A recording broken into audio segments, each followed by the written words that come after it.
एक राजा ब्राह्मणों को लंगर में महल के आंगन में भोजन करा रहा था। राजा का रसोइया खुले आंगन में भोजन पका रहा था। उसी समय एक चील अपने पंजे में एक जिंदा सांप को लेकर राजा के महल के ऊपर से गुजरी। तब पंजों में दबे सांप ने अपने आत्मरक्षा में चील से बचने के लिए अपने फन से जहर निकाला। तब रसोइया जो लंगर ब्राह्मणों के लिए पका रहा था, उस लंगर में सांप के मुख से निकली जहर की कुछ बूंदें खाने में गिर गई। किसी को कुछ पता नहीं चला। फलस्वरूप वह ब्राह्मण जो भोजन करने आए थे, उन सब की जहरीला खाना खाते ही मौत हो गई। अब जब राजा को सारे ब्राह्मणों की मृत्यु का पता चला तो ब्रह्म हत्या होने से उसे बहुत दुख हुआ। ऐसे में अब ऊपर बैठे यमराज के लिए भी यह फैसला लेना मुश्किल हो गया कि इस पाप कर्म का फल किसके खाते में जाएगा। पहला, राजा जिसको पता ही नहीं था कि खाना जहरीला हो गया है। दूसरा, रसोइया जिसको पता ही नहीं था कि खाना बनाते समय वह जहरीला हो गया है। तीसरा, वह चिल जो जहरीला सांप लिए राजा के महल से गुजरी। चौथा, या वह सांप जिसने अपनी आत्मरक्षा में जहर निकाला। बहुत दिनों तक ये मामला यमराज के लेखे जोखे में अटका रहा। फिर कुछ समय बाद कुछ ब्राह्मण राजा से मिलने उस राज्य में आए और उन्होंने किसी महिला से महल का रास्ता पूछा। उस महिला ने महल का रास्ता तो बता दिया। रास्ता बताने के साथ साथ ब्राह्मणों से यह भी कह दिया कि देखो भाई, जरा ध्यान रखना, वह राजा आप जैसे ब्राह्मणों को खाने में जहर देकर मार देता है। बस जैसे ही उस महिला ने यह शब्द कहे, उसी समय यमराज ने फैसला ले लिया कि उन मृत ब्राह्मणों की मृत्यु के पाप का फल इस महिला के खाते में जाएगा और इसे उस पाप का फल भुगतना होगा।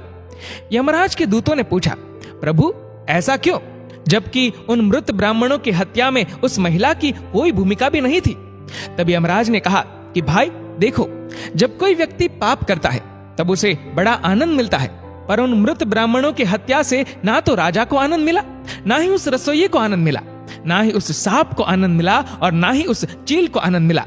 पर उस पाप कर्म की घटना का बुराई करने के भाव से बखान कर उस महिला को जरूर आनंद मिला।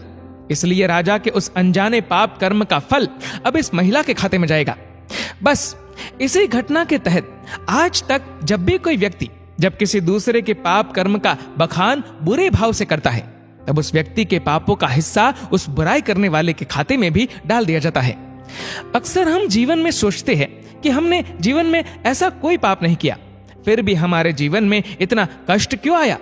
ये कष्ट और कहीं से नहीं, बल्कि लोगों की बुराई करने के कारण उनके पाप कर्मों से आया होता है, जो बुराई करते ही हमारे खाते में ट्रांसफर हो जाता है। इसलिए सावधान रहे।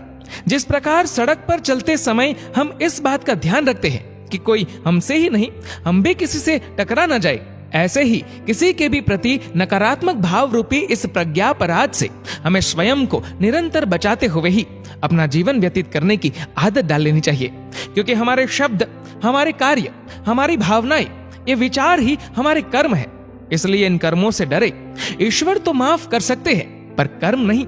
जैसे बछड़ा 100 गायों में भी अपनी मां को ढूंढ लेता है, वैसे ही कर्म भी अपने कर्ता को ढूंढ ही लेते हैं। दोस्तों, इस वीडियो को लेकर आपकी क्या राय है, नीचे कमेंट करके जरूर बताएगा। और अगर आपको वीडियो अच्छा लगा हो तो इस वीडियो को लाइक करेगा, शेयर करेगा ज्यादा से ज्यादा लोगों तक। और ऐसे ही और भी इंस्पिरेशनल वीडियोस के लिए सब्सक्राइब करें हमारे यूट्यूब चैनल को और फेसबुक पर फॉलो करें हमारे पेज को। धन्यवाद।